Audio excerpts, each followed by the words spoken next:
What's going on, guys? Andrew Piluk Hockey here, back again with another video. And today is going to just be a quick video as I'm actually on my way to Toronto. Got some family New Year stuff going on, so happy New Year to you guys depending on when you're watching this. Unfortunately, for somebody it is not a happy New Year, and this isn't supposed to be some funny transition into something that's serious.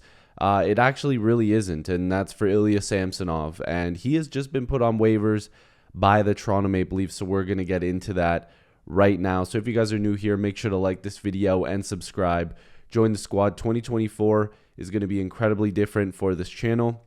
The quality of everything is going to be much better, and I have a ton of ideas because in 2023, I view it as a failure for myself. It's hard to say, it hurts to say, but you have to just get up and keep going, and I want to make this channel and everything better. So that's going to be what my goal is for 2024. But if you also want to get some stuff on Manscaped, use the code APH20. That's APH20 for 20% off and free shipping at Manscaped. But we're getting into the not so happy New Year news because I actually do feel bad. I've actually met Ilya Samsonov, and he's a pretty good guy. Honestly, from the brief interaction I had with him, he was nice, and I could tell that he was really nice with the fans. And his season hasn't gone so well, and I kind of hate that this is coming on a holiday, and it's coming on an important time in your life when you share moments and memories with your family. But that's the business, unfortunately. But I do wish Ilya Samsonov and his family all the best.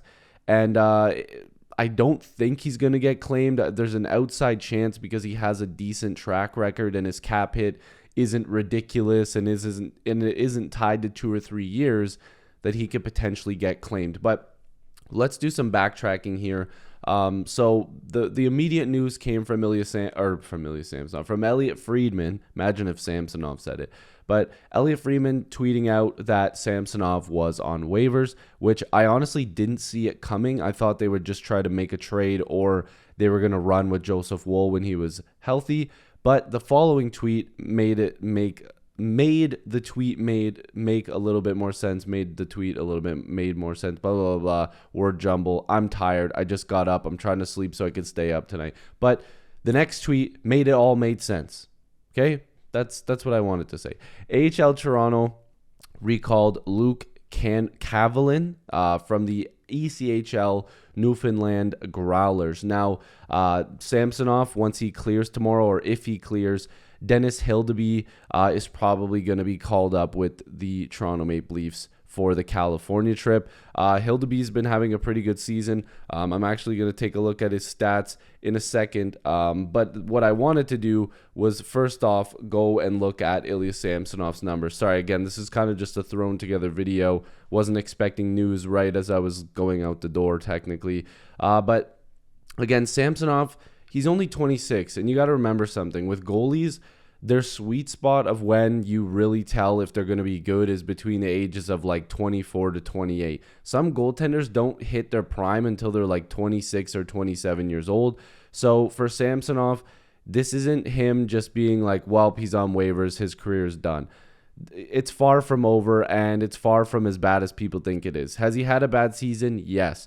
Does he have a decent track record so teams will give him another chance? Yes, and that team still might be the Toronto Maple Leafs come next season, depending on if he gets claimed or not. But his cap hit, $3.5 million, and the rumored numbers that were being talked about in the offseason was that Samsonov was looking for a $4 to $5 million deal with a couple years on it as well, but that clearly didn't happen, and it looks like that was the right move.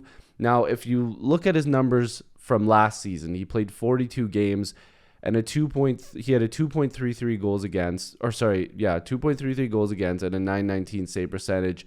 In the playoffs, he wasn't good and he got hurt, but a 3.13 goals against and a .898 save percentage. Now, there was one thing that I said that I think is holding true, and I'm not going to give myself credit because it's not necessarily true until he would have played a full season. But I'm going to let you guys know that in a video I did, I believe it was last year or maybe even the year before, but I think it was last year, I said the true test for Samsonov is when he is far and away and clearly the number one goalie, where the Leafs don't have any other options. They don't have anybody else in the crease that can play games. The true test will be when Samsonov is given the keys. Now, last year he played 42 games. But if you have a true starting goaltender, you want them playing in the 45 to 50 games because that will allow you to utilize other goalies. And I mean, some analysts and some media members will tell you that you would want a goalie to play 60 games, which is kind of nuts. But when Samsonov was fully handed the keys, you could tell that after the 40 game mark, his game starts to dip off. And you've seen it in previous years with the Washington Capitals. Last year with the Maple Leafs when they got deeper into the playoffs.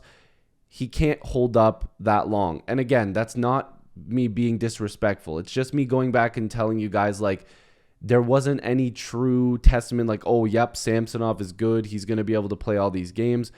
There was still some prove it in there that he needed to do. And starting this year, again, he was handed the keys and was told, now you've got to play a ton of games. You're the starting goaltender. Maybe mentally that affected him, but in 15 games played, 3.94 goals against average and a .862 save percentage. Really not good. The Leafs are in goaltending hell right now. Martin Jones is not the answer. Joseph Woll is the guy that they need to come back and play some games. But again, I'm going to repeat it. Joseph Woll is injury prone and he hasn't played full seasons. This guy is still a rookie. He hasn't done anything remotely close to what a starting goaltender could do. So we need to hold our breath and, temper expectations. But now the Leafs are relying on a 22-year-old goaltender potentially to be a little bit of a stopgap until Joseph Woll comes back. So if I'm looking at his numbers so far this year with the Toronto Marlies, in 15 games played, he has a 2.20 goals against and a .919 save percentage. That's very good. The year previous to that, he only played in 2 games, very small sample size, and he had a 5.28 goals against average. But again, when you play in 2 games, those numbers don't really mean anything because if he had 2 shutouts, it would have looked like he was the best goalie in the world. You have 2, kind of poor games, you look like the worst. So it doesn't really mean anything. Previous to that, in Sweden, he was having good seasons, 2.26 goals against, .918 save percentage. Before that, a .931 save percentage. Before that, a .931, and so on and so forth. He's played pretty decent as a younger goaltender. So I'm wondering if the Leafs are going to actually give this guy a decent chance to play in a few games here, or if they're literally just using him until Joseph Woll comes back. Because personally, I haven't seen anything yet, and I'm going to check on Twitter again just to see if there's been any updates regarding Joseph Woll. Right now, I'm looking at it. I can't really see anything, but maybe Eric Comrie, who was also placed on waivers today by the Buffalo Sabres, maybe they take a look at him as a stopgap. He hasn't been very good either. But right now, the solution for the Leafs might be using Martin Jones and Dennis Hildeby until Joseph Woll comes back. But I'd like to see Hildeby at least get a start. That would be really interesting. And I want to know what you guys think about Joseph Woll, Ilya Samsonov being put on waivers. This is a crazy move. I didn't see it coming right now, hence the reason why I wasn't ready for this video, but definitely interesting. So leave your comments down below. Happy New Year, and hopefully I'll see you guys in the next video. Peace.